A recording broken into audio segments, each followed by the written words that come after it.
Hi, hi, hi.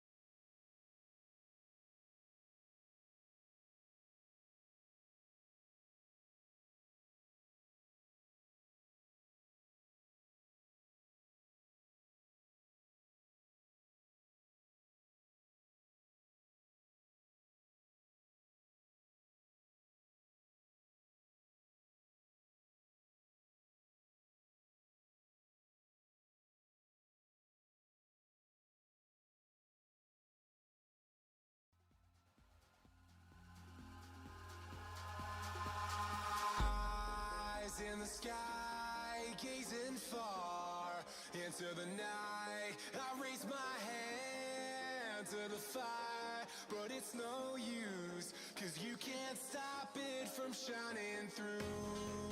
It's true, baby, let the light shine through. If you believe it's true, baby, won't you let the light shine through for you, for you, for you, for you, for you, for you, for you, for you. Won't you let the light shine through?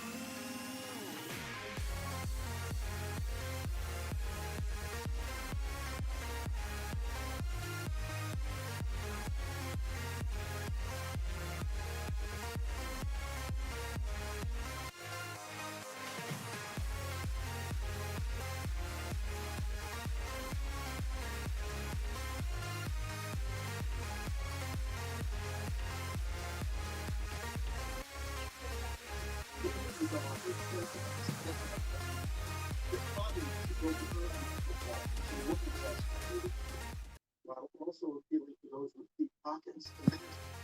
Gourmet food court featuring the world's greatest chefs, craft cocktail bars, luxury boxes suspended over the stadium and field. And wow! We're ready.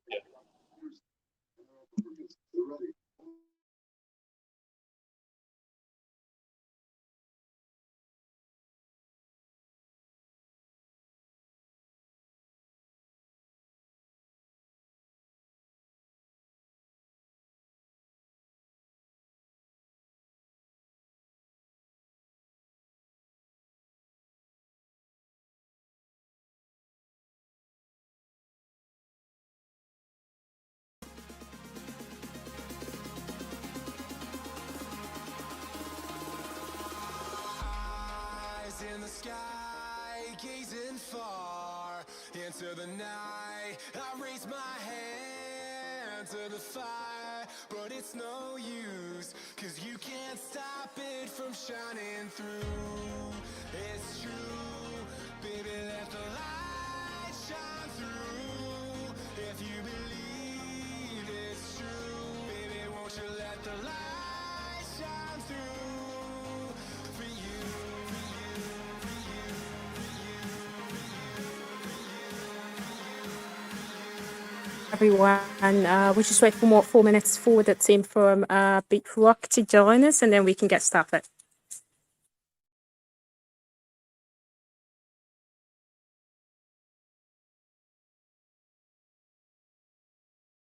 All right, guys. If you are from the Bitrock team, please do out to indicate. I just go over and try to see if I can mute people, so we don't have obstructions during the AMA. Okay.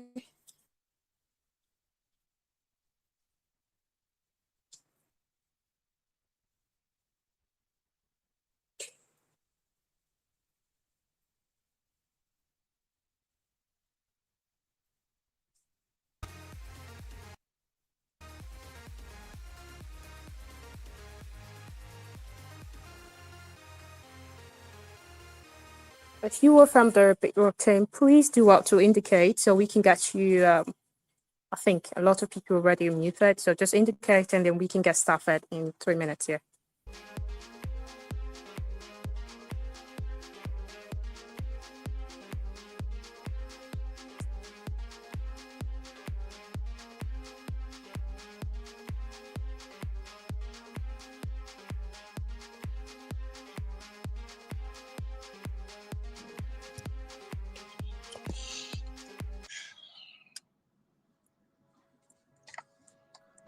Are you from the Bitrock team?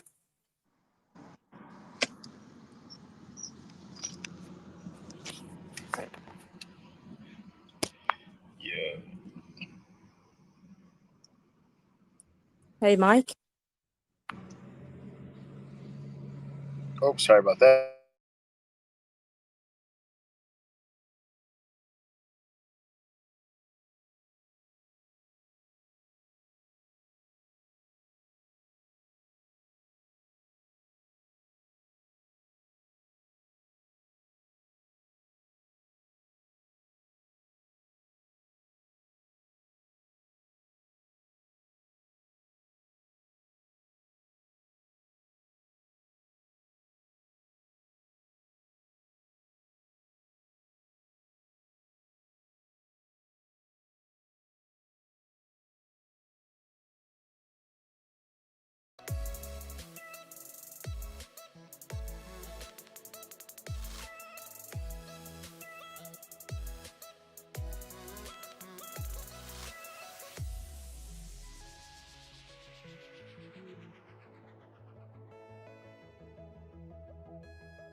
Okay.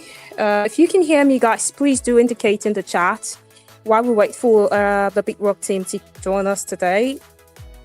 I personally think this is a great project. I really like the way they're moving very fast, like literally going by the plans, and that's what it looks like. It looks very smooth, like everything's going as planned out. I mean, from all the details I've gotten so far, how they staff it, and at the point where they are at the moment, it looks really solid. I really definitely want to hear from the team themselves what's next for Bitrock and what we should expect so far in the coming days, actually, because like so far they've done really great, really great. Personal opinion, though, as usual, always do your own research. The broadcastinator, are you from the Bitrock team? Yes, I am. Hi. Welcome in. Okay. Thank you. All right, welcome. Are you the only person today, or are you expecting someone else to join you? No, I usually host all their AMAs. Oh, very good. Very good. Okay. Okay, I think we can get started. So it's basically just, of course, you've been hosting all the AMAs. Is there questions about yourself, the team, and next questions basically about all the, I mean, the project itself and all the details that we need to know. And then there's floor open for community questions. Definitely, I'm going to be asking so much questions in between, regardless whether community questions or my section question. The point is that we get all the details and information that we need to know about the Bitrock team. You okay with that before we get started? Absolutely. Yep. All right, we just start the recording and Do you want me to go welcome. ahead? Yep. Okay. Later. Welcome breakfast today to the Phonies AMA group. And here we do lots of things ranging from, project reviews like this and so much more in the space. And we're really, really glad to have you here today representing the Bitrock team. Welcome in once more, procrastinator. Thank you so much for having us. Appreciate it. Happy to be here. Nice. I mean, Bitrock seems to be a really, really big project. I mean, it has to be big when it comes to blockchain related project, layer one, layer two, whatever layer it is. It's actually Yeah. big and the teams look solid and everything's going as planned, like I said earlier, outside the recording. Yeah. But we definitely want to know who are the team. I mean, the team behind Bitrock. Sure. Anyone? Yeah. Sure. So first of all, yes, it is a layer two Ethereum blockchain project. The team is made up of 4 members, and I work with them as kind of hosting AMAs and PR, some strategy, community management, advisory, and stuff like that. And then there's 4 core team members in different specializations. So there's community management, there's marketing, there's development, and then there's the ownership of the project with things like staking, the liquidity, the deployer wallet, and stuff like that. And you guys seem And to have so much utilities attached to the blockchain itself. yeah. Are all of those utilities, are they all, built in-house, or are there some built by some external developers or, guys hired, however? Yeah, so the team, I just forgot to mention, the team is based around the Netherlands and Belgium, and I'm based in Dubai. In terms of the utilities, the blockchain itself was built from scratch, so it's not a fork. It was built in-house 2 months prior to launch, so it took a 2-month period to build. It was a few developers in-house, and essentially self-funded. So the team paid for the development out of pocket because it was before launch, and everything else since has been also in-house. Aside, obviously, from things maybe, partially in-house, partially kind of outsourced, with things like maybe the website interface and the kind of more visual type of stuff, like the user interface of the staking platform or the website, or the kind of the documentation, stuff like that. So that's been a combination. But of course, our team was heavily involved in that. But at the same time, to kind of focus on the more, let's say, kind of effort intensive and time intensive developments and activities and utilities like the blockchain and the different other utilities like the Explorer, the DEX, all that type of stuff, that is all in-house. Great. Because definitely there's always concern when it comes to serious project like this. People want to be sure that everyone in the team are actually people who are well versed and knowledgeable regarding, how these things are built, and they're literally in full control of, building the maintenance side of things and all of that, just to assure security of investors' funds and whoever is building your blockchain. I will be definitely sure that yes, these things are fully protected and definitely secured, so I can build on it, carry whatever transaction or action I want to do on this blockchain. So I think I really like the fact that most part of it was built in-house. It's definitely a green light for me. The important stuff, yeah. I mean, the website. I mean, obviously, our dev team is well versed in building websites. They can do that, but they're in terms of focusing on the important stuff, and obviously, all the updates after launch on the website have all been done in-house. And obviously, the website itself and the staking platform, everything was validated fully and tested by the team before it was live, essentially. So yeah, the team has its hands in everything. We don't just count on someone to give us something and just launch it without checking it ourselves. That's why they worked even with anyone external. They worked with them during the development of these, but at the same time, all the updates, because the website has been updated since launch, the staking platform has been updated after launch, and all of that has been in-house. Right, there seems to be so much in there for Bitrock. We'll definitely get to all of that, staking, swap, and all of that. Yeah, but with emerging, like for every new blockchain emerging on the space, there's always a question of what's the difference? Why are these guys, creating their own blockchain? What is Bitrock all about? The Bitrock blockchain. What's the difference? Tell us everything about Bitrock blockchain. And I think the token as well. Yeah, absolutely. So first of all, the idea was to kind of not. I mean, the team could have gone with the the L1, which is kind of its own blockchain in the sense of it's not built on any other blockchain, but the kind of market in that area is quite saturated.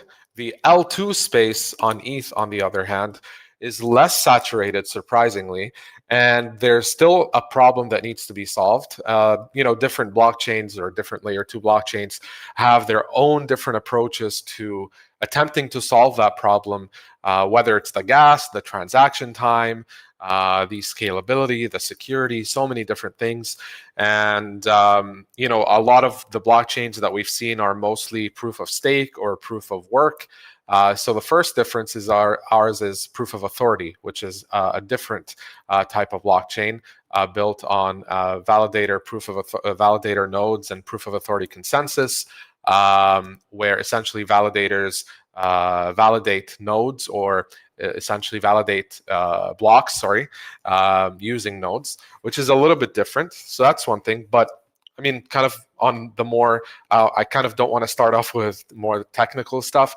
So on the more general side, the first difference is that we stealth launched. So there weren't any pre-sales, there weren't any private sales, there's no venture capital, there's no dilution, the entire supply is circulating, there's no further unlocking of tokens, which means that our fully diluted market cap is the same as the circulating market cap, which is great because people don't have to worry about big shot investors essentially dumping on them or further unlocking of tokens resulting in reduction in market cap and so on and so on.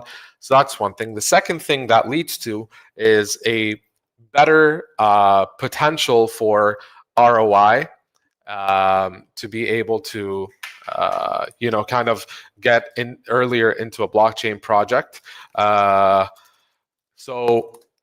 Typically, with these kind of more major layer 2 blockchains, they launch at multi-million-dollar market caps, and even though they do, or most of them do end up going to billions or maybe hundreds of millions or market cap, which is still a pretty good ROI. Obviously, that could be anywhere between like a 40, 50 to 100x, maybe less, maybe more, but on average. For us, we launched at a 3K market cap, and we've hit 30 million, currently at around 17, which is less than a 2x, which is really good. Less than a 2x from all-time high, which is really good. But at the same time, when you compare the potential a project like this has with a lot of the other, existing layer 2, solutions in the market, basically there's a lot more room, even at this stage, for the average investor to make a much better ROI as opposed to getting in, at a much higher market cap. So that's something else. The third thing, as I mentioned, was the proof of authority approach using IBFT 2.0, which is more secure, it is much faster, it is cheaper, and it's much more scalable. So our gas fees are around 0.5 or 6 zeros $1, which is probably one of the cheapest, if not the cheapest, in the L2 space at the moment. Our block times are 2 seconds. For example, Arbitrum can be up to 14 seconds. Our TPS, or transactions per second, is around 12,000. Again, for comparison, for example, Polygon Matic is around 7,000, so almost twice as fast. And in terms of security, the validators are vetted by the team before they become validators, which means that there's much more security in terms of who is actually validating the transactions on the blockchain. Now, in terms of the approach of the project team itself, there's again multiple differences. The fact that the team funded the blockchain out of pocket, the fact that they're very active, the fact that they deliver ahead of schedule continuously. There was a main testnet, launched when the token actually launched. So Bitrock as a project launched with a live testnet, and the mainnet launched on day 3, and then the DEX followed shortly.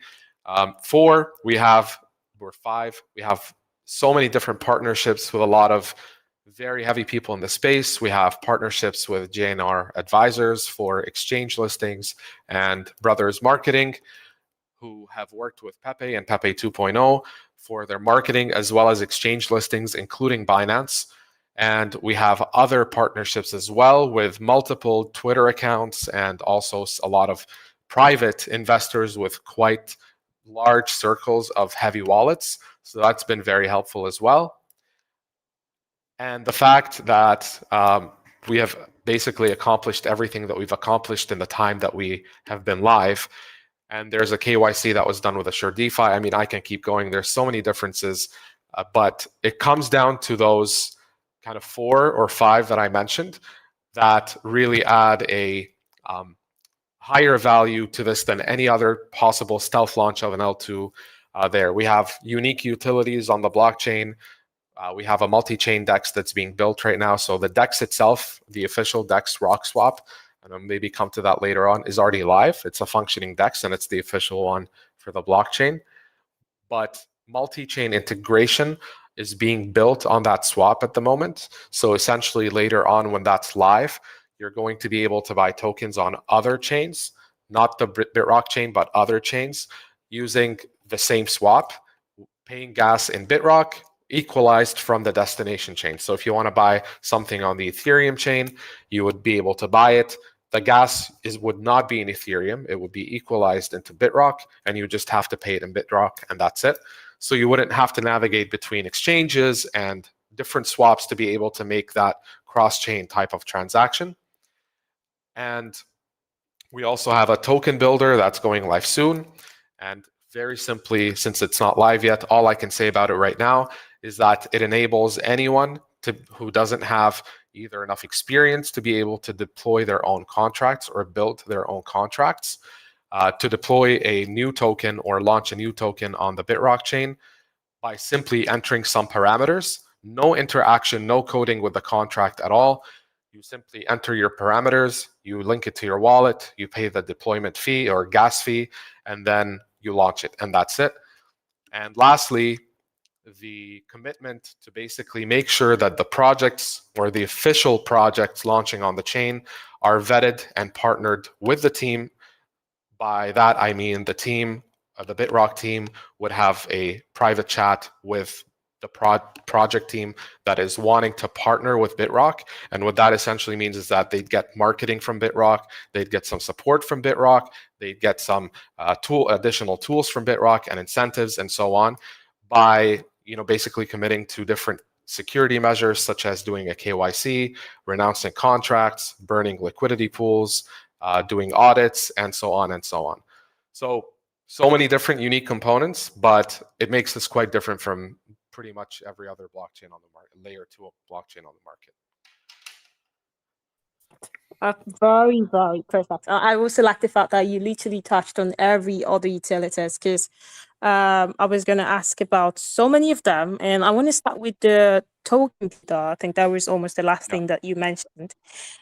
So is it just like, would you still have control over, will you have control over this, tokens or like the contracts being built, or they have full control? No, Okay. so actually the contract itself is provided by the Bitrock team. It cannot be touched. So the code of the contract itself cannot be changed. You simply enter the different parameters of the functions that you want to apply in the contract. For example, you can set a buy and sell tax. You can set the marketing wallet. You can set a what percent of tax goes to liquidity, what percent goes to the marketing wallet, if any. These are all optional. You can set the supply, you can set the token name, the symbol, stuff like that, but you cannot actually change anything in the contract. So the contract is built, provided, and integrated into the token builder, which means essentially that there's no malicious code in terms of rug pulls or honeypots or, well, maybe not rug pulls because that's more on the liquidity side, not the contract. But contract-wise, honeypots or delayed honeypots or any type of malicious code in terms of blacklist functions or whitelist functions or stuff like that is, there's no need to worry about that at all. If there are further functions that people want to have in their contract, which are not in this contract, they can simply deploy their own contract. But the contract that's in the token builder has a specific set of functions, optionally, that can be used. Some are optional, some obviously are required. And that's it. You pay the gas fee, you deploy it. So there is no interaction with the contract code itself. I think yes, it's like based on the security side. It's more, should I say, it's more convincing to say, yeah, like building on, or should I say, buying into tokens built on this chain would actually uh, feel more secure, because it's bringing a lethal difference into the space where people can just create anything, code anything, and I mean, for Yeah. this same reason, there's so many honeypot scanner, this scanner, all sorts of scanners, because people are literally scared of just buying into different token on several of all these other chains that are already being, been in existence before, because people can create all sorts of tokens, however they like it, or, put in whatever they like in the contracts, and it's becoming very important. But yeah, I like the way I Correct. like I the mean, you still have a risk of things like marketing farms or bad teams or lazy teams or inexperienced teams. Stuff like that, it can't be avoided, honestly, and it has nothing to do with the contract itself. For example, if it, it's it's not possible to prevent the fees coming into the marketing wallet if there is a tax applied on the token. It's not possible to prevent the marketing wallet from selling that tax or fees or whatever. So that's kind of like what is called like a marketing farm. And also you can have bad teams. Uh, Stuff like that is unavoidable. So on average, it could be safer, but that doesn't mean people shouldn't do their own research and make sure that what they're investing in is actually worth investing. Yeah, as well as the one what's it called, token allocation as well. Some of them want to Yeah. keep 60%, 30% for this and all of that, all sort of nonsense that never gets to happen, Yeah. and just way Yeah. of actually milking from the liquidity itself. They start selling this token gradually and then draining the actual liquidity of the token. Yeah. Okay. 100%. I think, yeah, I think I like the minimum, the bare minimum that you've done by trying to make sure that the smart contract itself is actually safe. I mean, then the Yeah. other ones, the investors actually need to do their own research as always. I mean, Yeah. you can do everything for them. You've done your bare minimum, and that's very, very okay, and I like it.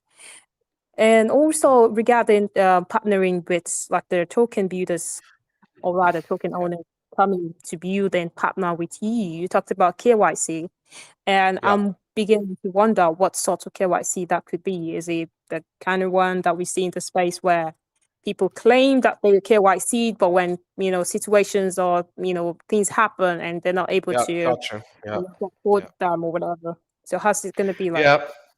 Yeah, so first of all, the Bitrock team itself is KYC'd with Assure DeFi. Assure DeFi is probably the best in the industry for KYC. They work for crypto KYC. They work with the FBI, they work with the US Attorney's Office, and they work with multiple other government entities as well. And they've KYC'd several major projects. So that's in terms of the Bitrock team itself. As well, on top of that, Assure DeFi is also the KYC partner for Bitrock project or Bitrock partner project. So if essentially a project wants to come or a team wants to come to the Bitrock team and tell them, guys, we want to partner with you for a launch. Obviously, what that means, again, the Bitrock team themselves will not necessarily be involved with the project design and stuff like that. They could give advice, of course, but what that just means is that we'd like you to market us. We'd like you to give us your incentives. We'd like you to support us, and so on and so on, and give us spotlight on your socials and all of that type of stuff. In exchange, we are willing to either do a docs like publicly, we are willing to do a KYC. And in that case, if they say they want to do a KYC, which we always recommend, then we refer them to Assure DeFi, who will also do their KYC. So it's not just some random KYC that they come up with for tell us we already have a KYC with X, Y, and Z. We always refer them to Assure DeFi. And if they're not willing to go the KYC route or the docs route, for example, then that's also fine. And we understand this and we respect it.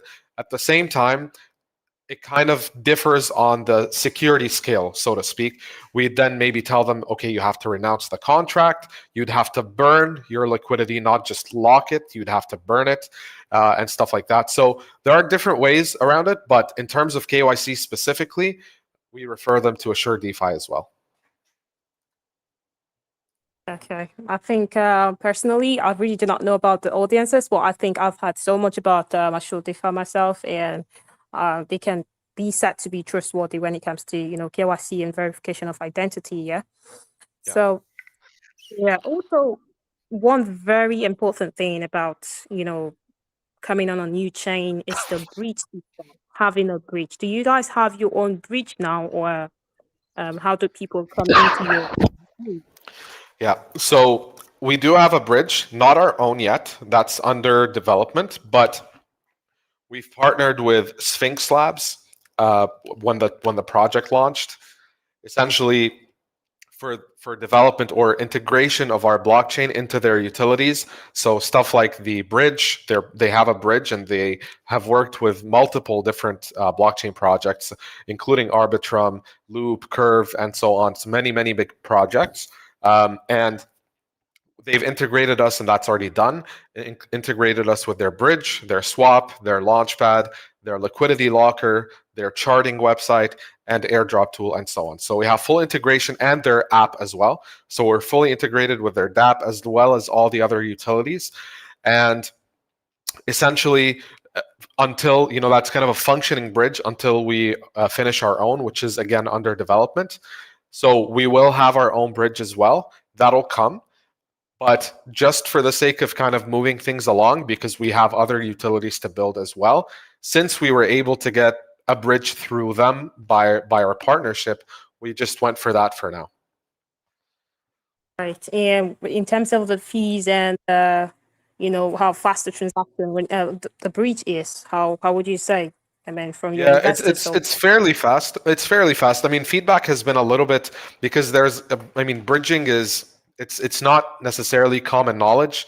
There are a lot of people who have never bridged before Bitrock, who don't know how to bridge, who don't even understand what bridging is or what the point of it is. So there's definitely a learning curve, and the feedback from them is always skewed because of that, kind of being new to that side of things. But people who have bridged before, or who at least were able to follow our video guide as well as the step-by-step guide on how to bridge properly, who were able to follow that correctly, reported, first of all, the bridging time is around 1 to 2 minutes. Obviously, it depends on the network speed. I mean, you are bridging from ETH, so there's still that side of things. If you bridge back, it's quite fast, but if you bridge from ETH, it takes a little bit of time. Could be 2 minutes, could be 5, could be 1, but typically it's around a few minutes. And the bridging fee is about 150 Bitrock, which right now I think is worth around, I am not entirely sure. It is around 150 into, so it's about $25, $25. And that's set by Sphinx, not us. So. Okay. I think that's fair enough, especially for the fact that you guys are still new, and I mean, trying to do all of this at the same time is definitely not a day job. It's not like an easy thing that just happened. And I would definitely commend you for, putting all of this in place, because I mean, having a breach is very necessary if you were claiming to be one on the blockchain side of things. Yeah. Okay. Moving on, I think next question would be on your swap. I think you mentioned that you already talked about the swap, and you said there's going to be multi-chain, swaps in your own swap. And the swap is already live now or not? Yes. So the swap itself has been live for around 3 weeks now, and of course, that's excluding the multi-chain integration part. That's still under development, but it will be on the same platform.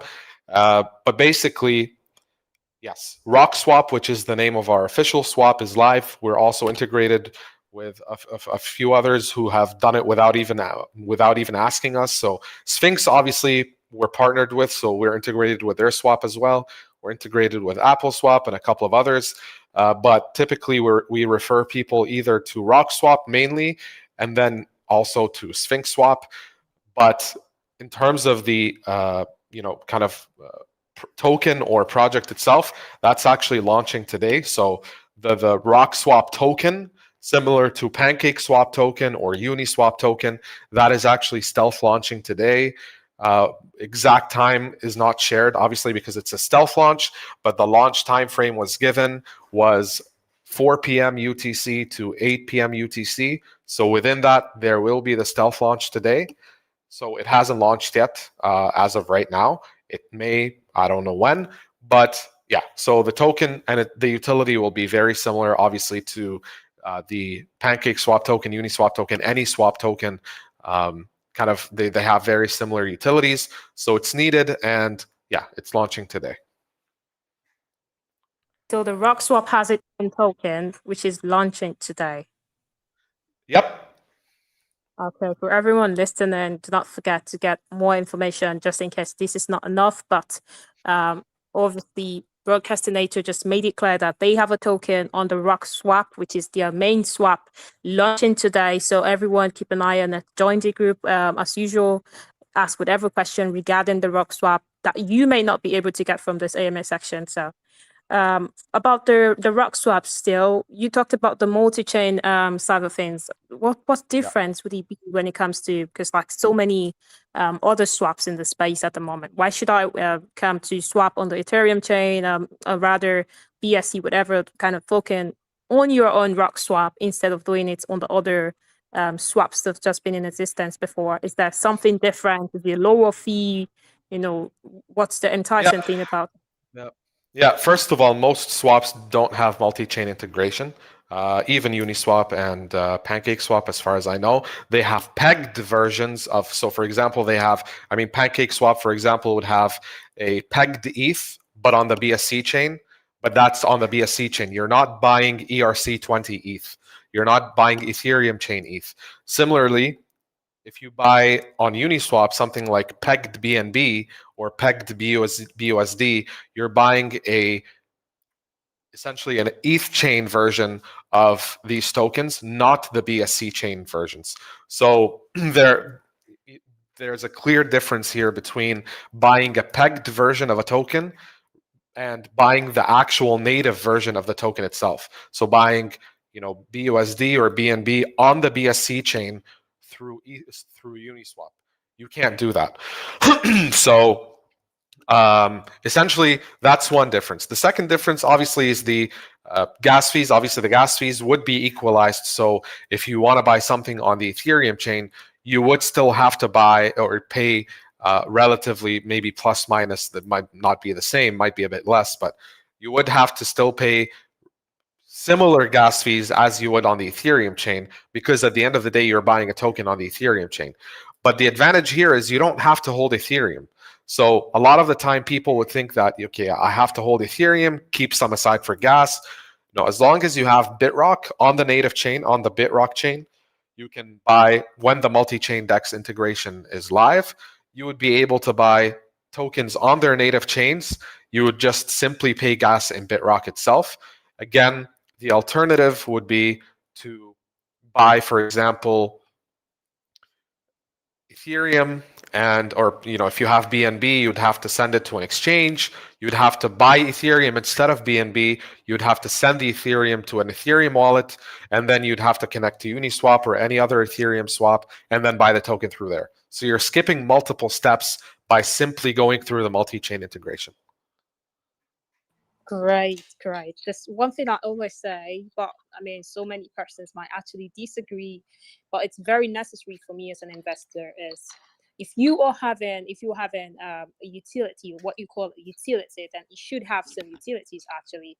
And I would definitely give you guys a plus for that one. It's literally almost everything have something to solving. There should be some problems that these people were solving, or this thing that you're integrating in your ecosystem is solving. And it looks like, I mean, everything is just falling in place for me personally. And I must say that's really good. As long as there's a difference you're trying to create, there's something different you bring it into the space, and it's definitely beneficial to people. That's some very, very good marketing point for anything that you want to sell to people. There has to be something that they do not have before now that you're giving to them on the platter. Yeah, and I really like that. Yeah. Okay, yeah. Moving on, I think you mentioned the staking. Yeah, staking is very important, but staking can also be like a gun sometimes if not used properly. So, can you give us deep details on the staking side of things for Bitrock? Yep. Yeah, sure. So we have staking live on the Ethereum side right now. When it launched, which was maybe I think day 2 or day 3 after Bitrock launched, the staking was opened. It started at a 90% APY, 90, and I think a couple of weeks after, the APY was reduced to 60, and obviously it was announced beforehand. So the team announced a couple of days before, guys, the APY will be reduced to 60%. And the fact or the idea of reducing APY is because of course of sustainability, and also we've mentioned it since launch. So we did tell people, yeah, it starts off at a 90% APY, and when the team feels that there's a need for sustainability purposes to reduce the APY, it will be reduced. And then a couple of weeks after, we reduced it to 60. There's another reduction coming in a couple of days as we get closer to releasing the staking on the mainnet, because that's coming as well. It's not live as of yet, but it will be. So the mainnet will have a higher APY than the ETH side after the reduction.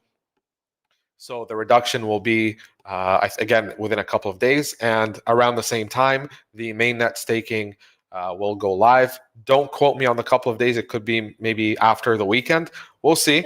But yeah, but that's the plan. There will be a further reduction to kind of make sure that both sides are sustainable. And also, and obviously, the ETH side will be lower than the mainnet. And that's just to encourage people to bridge over to the mainnet and either interact with the chain by buying and selling projects there, or staking, or deploying their own project, and so on. And our all-time high for staking percentage was, I think, 47.6% of the entire supply staked, and that was, I think, towards the end of last week, which is crazy. So you're talking about 47 million tokens out of 100 million staked, which is Wow. the entire supply is 100 million. But of course, that percentage has gone down because we are launching RockSwap, and also people are starting to bridge over to get ready for staking on the mainnet. So now we're at like 43 or 44, which is a lot less of a decline than we expected. We expected it to go way further down, but I guess some people want to continue staking on the ETH side, and that's completely fine. But yeah, so basically that's kind of the staking situation, and the mainnet side will be live sometime next week.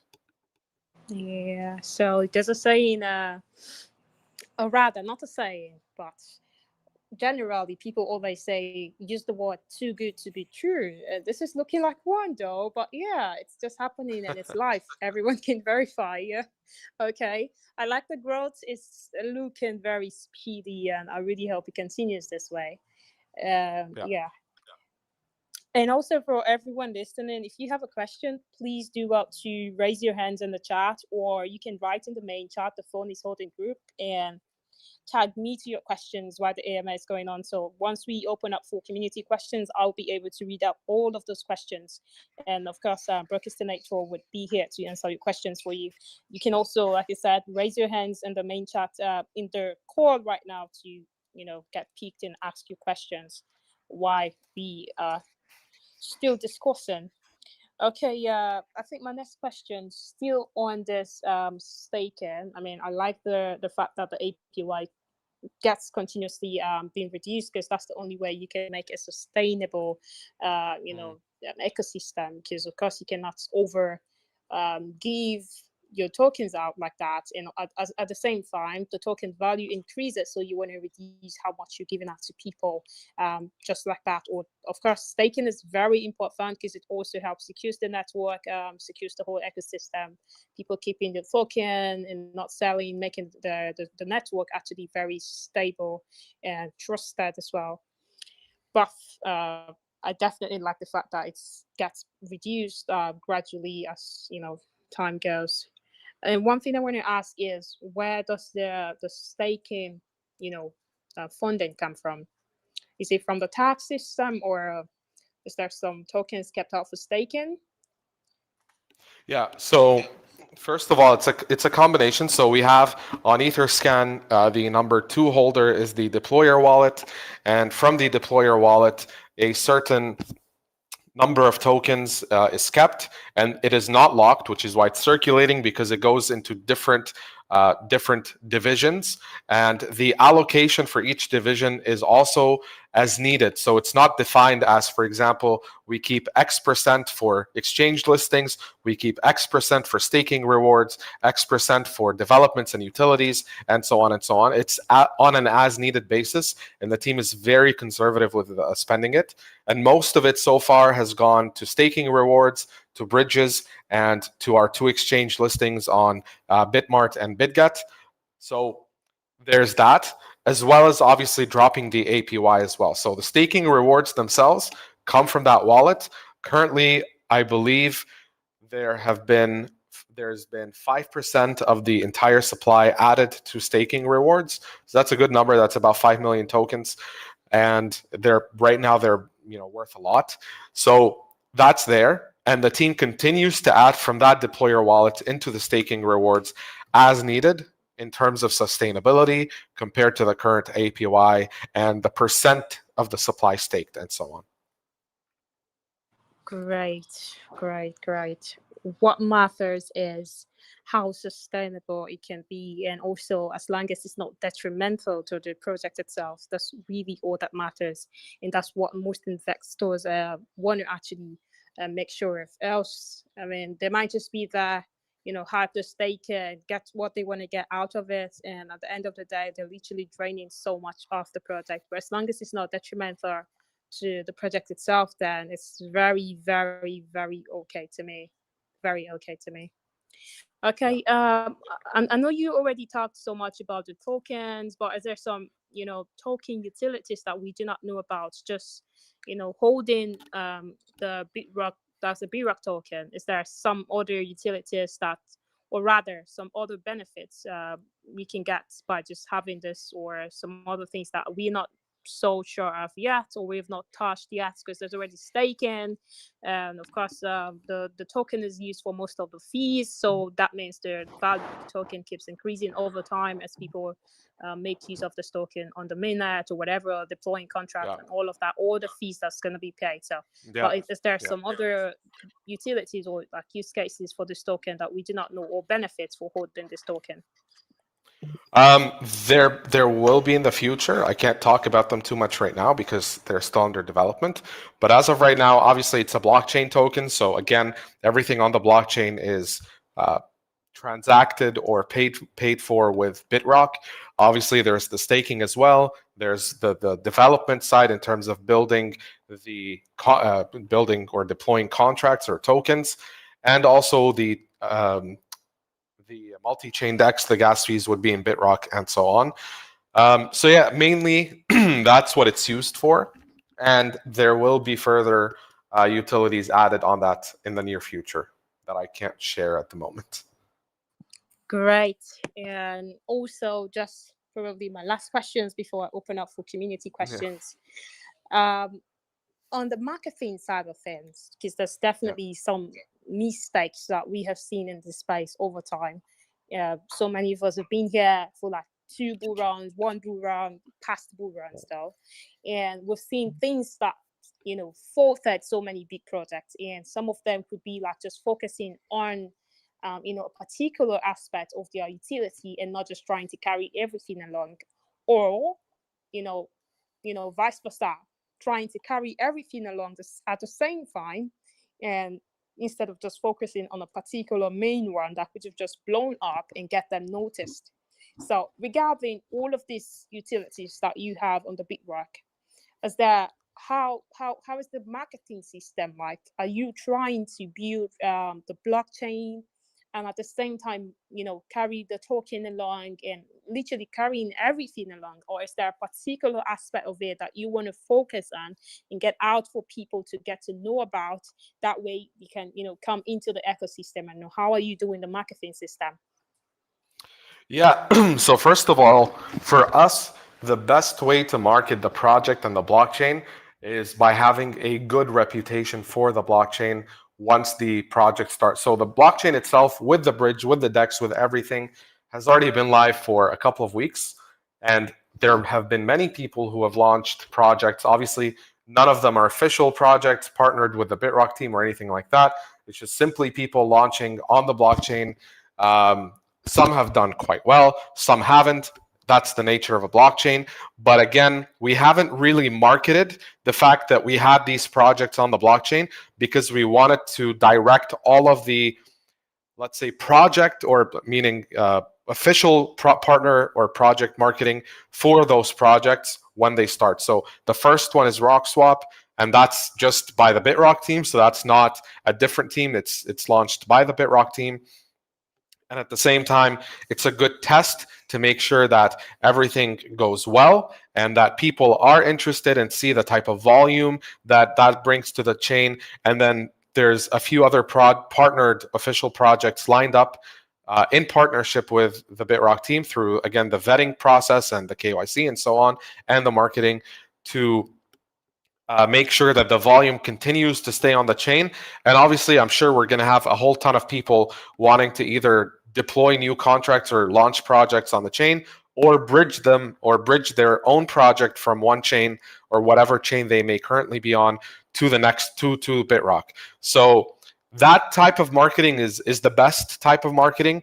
And all of the efforts right now are being dropped into that to make sure that the RockSwap launch goes as well as possible, that people are able to buy, people are able to bridge. And once that happens, the kind of word of mouth, as well as the kind of social media and viral type of marketing starts going on. Have you heard about this new chain? You can make some good money there, and so on and so on. Alongside all of this, we obviously have the marketing team members from the core team, along with our marketing partners, Brother Marketing, along with other partnered, let's say, Twitter accounts or marketing people who specialize in different things. So Brother Marketing, they're a group of about 7 or 8 people. They're very good at what they do. And again, they've worked with Pepe and Pepe 2.0. They specialize in a certain range of types of marketing. We have other people who cover other types of marketing as well. And it's more of a comprehensive approach. We have a lot of things going on, almost something new every day, whether it's a YouTube video by someone who has, we always make sure that we try to get the best YouTubers, because a lot of them, even ones with big subscriber counts and so on, don't actually bring any volume. And in fact, their engagement is not that much. So we always try to target people, even if they're not the biggest, but we do try obviously to target big ones as well, and we have.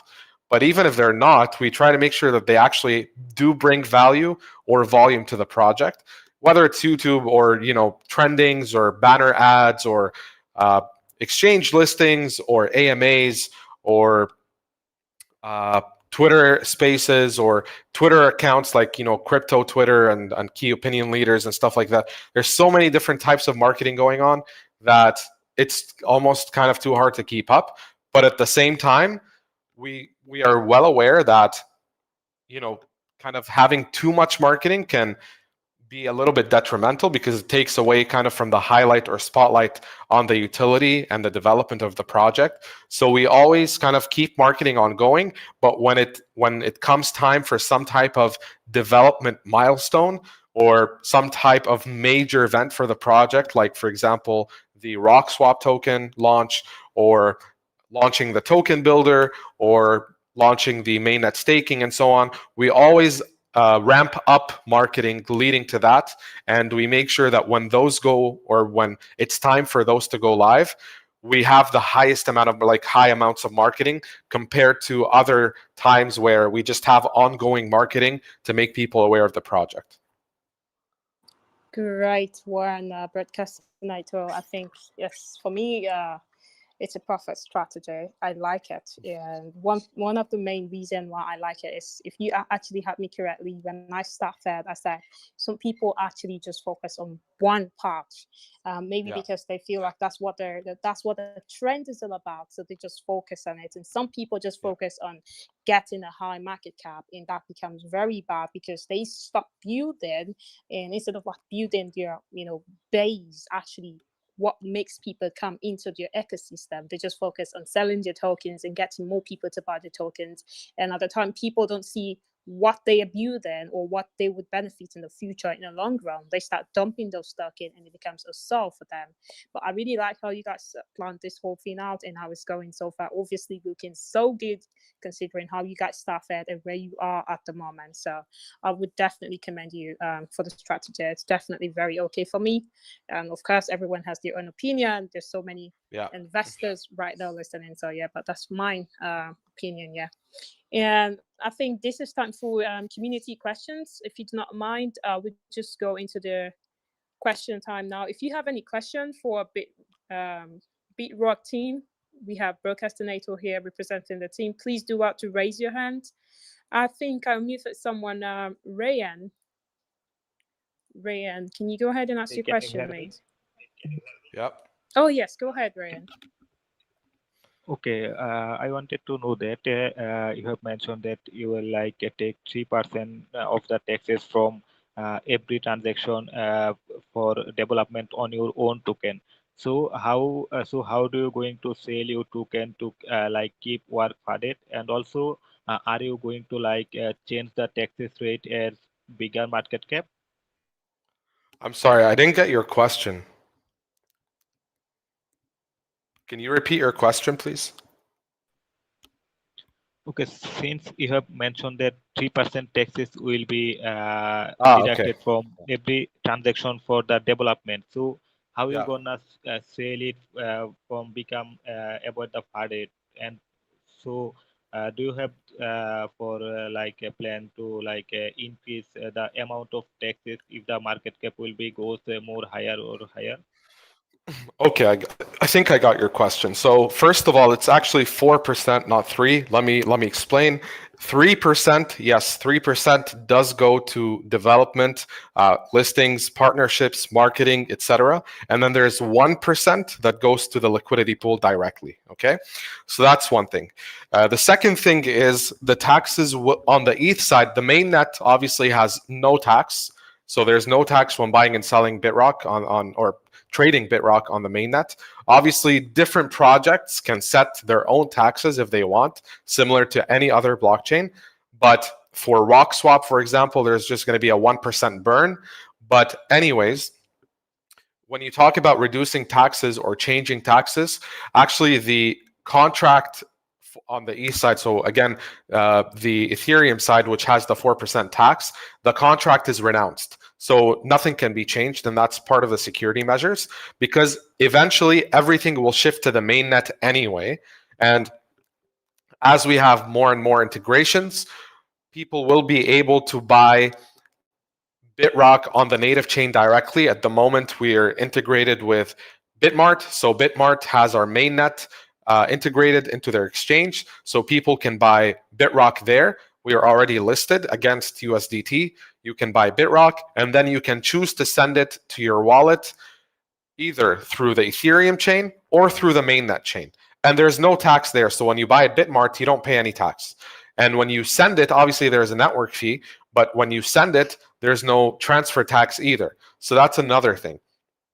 Now, as we integrate into more, so we have listing on BitGet as well. So we're listed there, and the integration for that will happen eventually. So you will be able to also buy Bitrock there and then send it to your wallet, which supports the Bitrock chain as a custom chain at the moment. You'll be able to send it directly, again, without paying the tax. But on the Uniswap, which is where the tax is, the tax will stay, but eventually people will be drifting more towards the mainnet anyway. Now, I'm not sure I got exactly what you meant by how do you sell, but the tax is taken on ETH, or it's taken in Ethereum. So the tax is not taken in tokens. The tax is taken from the Ethereum that you swap. So the tax is in Ethereum. It goes into the marketing wallet or deployer wallet in Ethereum. So there's no selling involved. Oh yes, got it. I thought it would 3% will be from the token. That's why I got the confusion. Now I got it. Thanks, Gotcha. and Gotcha. No worries. No worries. All right, thank you so much, Rayan. I think I muted someone else, and that's Atsin. Atsin, do you want to go? Hi, Can you hear me? how you doing, guys? Yep. Doing well, man. Atsin, How are go you? ahead with your question. Yeah, pretty good, pretty good. Yeah, I just wanted to mention, probably on a positive note, you said something about bridging and the fee costing around about $25 or the equivalent of that. I bridged twice yesterday, 10,000 Bitrock each time, and I think the fee came up to about $1.6 for each one. Oh, wow. Yeah. So I just thought I'd let you guys know that it was less than $2 for each bridge. I've got the transaction hashes as well if you'd like me to send those over. But yeah, it was. I don't know if it varies sometimes or if it fluctuates, but it was pretty much pennies. Well, that's actually great to hear. I mean, I'm sure it does vary by network congestion and stuff, but that's really great to hear because we have, I've heard people mention it can be as high up as $25, but I thought personally for me, I thought that it would be constant because as far as I know, it's set by Sphinx, but it seems that it is variable by network traffic. So that's really good to hear. Also, really nice to see you here, man. Yeah, nice, man. Thanks a lot. I love what you're doing, man. keep it up. Thanks, man. Thanks. All right, thank you so much, Atsen, for that clarification. I mean, I was gonna say something, but I mean, $25 was a bit on the high side. But I just felt like being on a new innovation side of things that could be considered, because I mean, you're doing so much at the moment. You don't have yours yet. You're literally in a partnership with someone else. So I really couldn't say much about that. So yeah, that's very okay. Thank you so much, Atsen, for that clarification. Moving on, I think I did unmute someone else. Abdurrahman, go ahead and ask your question, mate. Hey, can you hear me? Yeah, we can hear you. Okay, so question about your multi-chain DEX. On your new multi-chain DEX, when buying cross-chain in interoperability, still using to the bridge on the background, or it will be do without it? Yeah, so details on that will be released in the documentation once that's live. I'm not actually, that's a point that I would have to check with the dev team. It's a great question, and it has been something that was on my mind as well. So if you could, I'm not sure if you're already in our Telegram, but please join it, the Bitrock Telegram, and just ask it there, and then the dev team will get back to you because they take up all the questions all the time. So, and I will take it over to them as well. Oh, thanks. And also, Yeah, go ahead. Go ahead with the question. in your NFT marketplace, will the NFT holders can edit their NFTs, or they cannot edit? It will be like remain the same thing. I'm not sure what you mean by edit an NFT. On NFT marketplace, from like 2D NFT to 3D NFT, or like customize the NFTs. Gotcha. That is something that we are still discussing, actually. So we first of all, maybe I forgot to mention it. We will have an NFT marketplace on the chain by the Bitrock team. The point that you mentioned is good, and it's still under discussion. We haven't decided on that yet because obviously differing approaches require different development and so on. So that's the NFT marketplace is probably still maybe a few weeks, maybe a month or a month and a half out from being live because we're focused on the token builder and the multi-chain DEX and so on. But again, details on that will probably be clear as soon as we finalize the approach on that. Okay, thanks for your answer. No worries. All right, thank you so much, Abdurrahman, for the questions. And moving on, we have Tree Wilson. Yeah, Tree Wilson, are you here to ask the question now, or? Yes, I'm here. Hello. Okay, go ahead and ask your question, mate. Yes, I was wondering when you're going to include stable coins on your mainnet DEX. Do you have your own stable coin or? Yeah, so that's coming very, very soon. The team is actually working actively on this. So not just stable coins, but also pegged ETH, because a lot of people have asked for that too.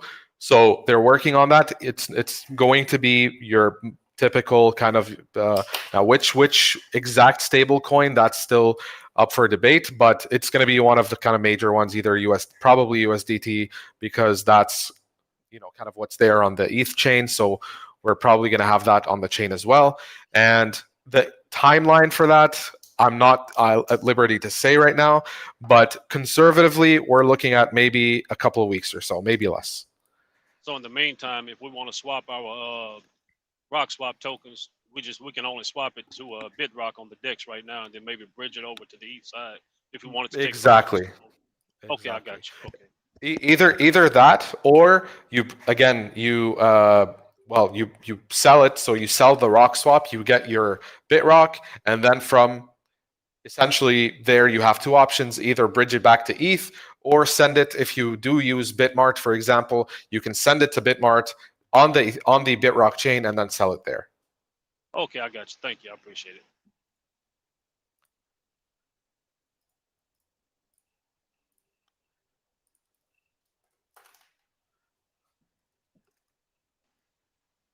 All right, thank you so much, Traversing, for that question. And also, I think one more person here is, I think he'll mute that Walkman. Walkman, go ahead and ask your question, mate. Yeah, hello, the broadcast Hey, man. master. Walkman, So yeah, just to rectify, I just tried to bridge, and the current price, it costs $2 to bridge. Oh wow, okay. All right, thank you so much. Thank you for that That's clarification. great to hear, guys. I guess some people just had really bad luck, I guess.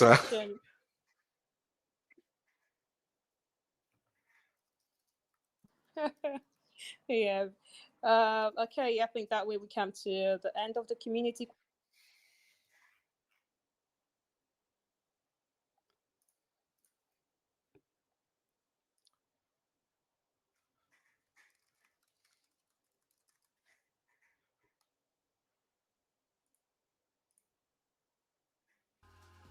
I can't hear anyone. I'm not sure. I think she's muted. Oh, sorry. Oh, no worries. I was talking to my mic muted. Okay. Oh, no worries. I got someone on mute said, Crypto Demon, you want to ask your question? Go ahead and ask your question next.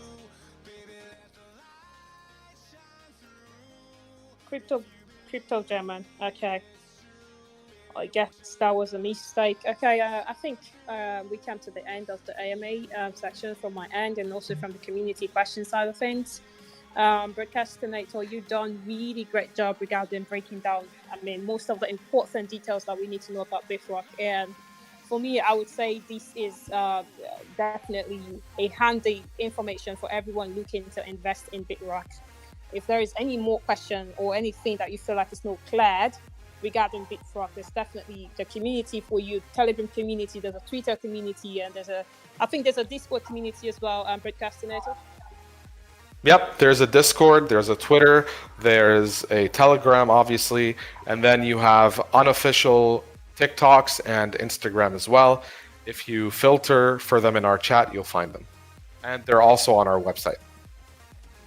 All right. Great. So, okay, Crypto Demon, I was just going to pass on you, but go ahead and ask your question, mate. I'm so sorry to interrupt, but thanks for the word. I was just wondering, where do we find the contract address? Like, where would you share the contract address? Is it in the Sphinx or in the Bitrock Telegram, or? It's in the Bitrock Telegram. You can just type in /CA, and then you'll get the contract address. From Bitrock, from RockSwap, or from Bitrock? Oh no, RockSwap hasn't launched. RockSwap has its own Telegram. And maybe I'll just Benita, if you can type it in the chat, I'll just mention it here on the AMA. It's on Telegram. It's at RockSwap Brock. So RockSwap BROCK. That is the Telegram for RockSwap. That is where the contract will be dropped first, and then in the Bitrock chat, and then on Twitter, and then so on. Okay. Thank you very much. That was No it. worries. Okay, can you repeat that again so I can type it? Yeah, Okay, it's it was rock. already typed by one of the admins Okay. there. So it's at Rock Swap Rock. So everyone looking to Yep. join. Yep. Yeah, so it's in the Telegram group, and I'm definitely pinning it right off there because, of course, there's a new token on the Rock Swap side of things. If you are very, very interested, do not forget it's launching today, but it's yet to launch. So everyone, I definitely advise to jump on this one. We all know how those things work when it comes to activities on a swap chain. We know how fast these things can pump. I mean, I don't like using the word pump because it's always attributed to shitcoins and all of that. But yes, we know how fast these things can grow. And of course, having a very solid team is definitely a good goal for a start in anything that you want to do and anything that you're looking at to and invest in. So, guys, I think we come to the end of this AMA. You've done really great job, Broadcastinator. You've done really great Thank job you. in explaining everything that we need to know for a start in investing in any project. And regarding security, we made us understand that most of the very important thing in the Bitrock was built by the inner team themselves and wasn't like some external people. There's definitely needs to get external people to handle some things because, of course, most times these things are too much for the team themselves to handle. So it's always also very allowed to get some external people to do some stuff regarding building your chain or building whatever that you're building in the space. And what matters is that the most part of it is done by the team themselves and it is totally secured. And of course, not just secure on the blockchain aspect, but also on the personalities, the identities of the people behind it.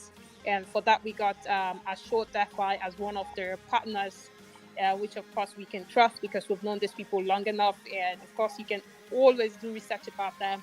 You can go on the net, you can search about Assured DeFi and see what they've done before. Projects that has done identity verification and on their platform before, and how they handle identity verification within them. So I think it's a great one, great start. The team aspect is checked for me. It's definitely always my personal opinion. Always do your own research, but from what we've had so far, from what we are seeing so far, it's doing really, really great. So this is my own review. You are definitely entitled to your own opinion based on what you've had, based on what you see, and based on the future research that you might be doing or you are doing already. So, Broadcastinator, if there's any more thing that you want to say to the community at the moment, maybe something that you didn't touch before, or maybe some very, selling point that you want to let us know just before we come to the end of this AMA session. Please go ahead. The floor is yours. Yeah. So first of all, thank you guys for having us today. It was really nice, and I think there were some nice questions asked as well. I just want to kind of end with a couple of notes here. The first one being that if you want to kind of test out the chain, you're more than welcome to, kind of do a test buy, do a test bridge, do a test swap on our swap. Anyone is more than welcome. And then if you guys would like to then start interacting more and more with the chain, we're happy to have you guys, whether you want to invest or not. That's completely up to you, but we welcome you and we welcome your questions as well. The second thing is, the Rock Swap launch is just the start. It is the first official project on the Bitrock chain. We've had a few that are not official, but this is hopefully the start of something really good. So I would just say keep an eye out, see how it does, and then make your own decision in terms of whether this is something that is worthwhile for you to get into, not specifically for Rock Swap, but also for just projects on the Bitrock chain in general. And the third thing is, I know that we've had a pretty good run up in terms of the chart over the last few days. So I understand that some people who might be potentially interested in investing might be a bit cautious, maybe waiting for a dip and so on. But keep in mind that we do have a lot coming. So I mentioned we have the Rock Swap launch, which again, you need Bitrock first to bridge and then buy Rock Swap. So that in itself attracts people to buy Bitrock because they want to get involved with Rock Swap and the upcoming official projects as well later this week and then next week and then onwards from there. And then the second thing is we have our more utilities coming. So token builder, we have our NFT marketplace, we have the multi-chain deck. So in terms of the ecosystem additions and different catalysts and development milestones, there's still many to come. And that again in itself gives the project more value. And it might translate into a higher market cap and it might not. But at the end of the day, there's a lot of value in the project. Of course, I'm a bit biased, but just do your own research, make your own decision. And we look forward to having you guys in our community, whoever is not there already. Thank you so much, Broadcastinator. We're definitely glad having you here today. It was a great one, and I am personally sure of the fact that I have learned, if not 80 to 90% of everything that I need to know about the Bitrock token. And of course, that alone can help me form my opinion on whether or not to go in. And of course, as I used to say, it's always my personal opinion, and that's how I see things. You can always go and do as much research as you want to do, but this is definitely a great start in getting to know about the project. And actually, he did a great job regarding explaining everything that we need to know about Bitrock. Thank you once more again. I think by this we come to the end of this AMA section. Thank you, Broadcastinator. No worries. Thanks for having us. Have a nice day, guys.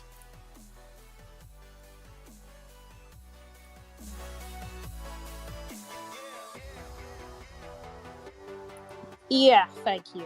So I just stopped the recording officially. It was really, Awesome. really great. I really love this AMA. Of course, everyone, I'm sure so many people will definitely like it. It was a great one. I love the presentation. I love the fact that, do not forget, this is unofficial. It's not on the recording, but it's my personal opinion. I like the fact that most of the utilities are really utilities. Like the utilities are utilities. Because some utilities in this space are not utilities actually. They're just, adding up a bunch or a chunk of things just to make it look very big, and so people can say, yeah, they're doing so much, they have this, they have that, but all of these things that they have actually do not solve any problem in real sense of utility. And I like it that way. Yeah, it's great to hear. I mean, yeah, we try and kind of make our ecosystem as unique as possible because, yeah, we do recognize that there's a lot of, again, it's not super saturated, but there's quite a few major players in the L2 space. And we want to make a difference. We do see that there's something for us to offer differently from everything else that's already out there. A lot of it has already been proven and tested and out. A lot of it is yet to come. So yeah, it's looking pretty promising if I'm being honest. Yeah, it's promising. And one thing I want to advise is, if you noticed, talking to the investors at the moment, if you notice what Broadcastinator said when he was talking about buying into the token, it might look like it's on the high side right now, and so many persons like me and so many other people might just be saying, I'm waiting for a deep, waiting to catch in a deep, and you might never get to catch in that deep, and then it just goes boom, boom, boom. But at the same time, it's also very good to do your own research. There's always room to buy in at low price and high price. One thing that helps, bring it together, like an aggregator is doing a DCA. If you bought in at the high price, some of our investors already bought in. And if you bought in at the high price, do not forget to do the DCA method. Always wait for it keeps coming down, you keep tapping up your bag. That way you are literally buying on a lower price compared to what you bought in at the earlier stage. So do your own research. For me personally, I like. For you, continue doing research, and also do not forget to share your opinion in our group as well. The Furnace group is always open for whatever you want to discuss, and there are so many other persons raising their hands right after we ended the community question section. So please do not forget, everyone, jump on the Bitrock community. They have several communities that were mentioned earlier here on Telegram. Ask all your questions, and they're definitely admins to get all the answers right to you. And thank you so much, Broadcastinator, once more. Thank you so much for having us. It was really nice. Appreciate you. Thank you. All right. Bye, everyone. Thank you for being here today.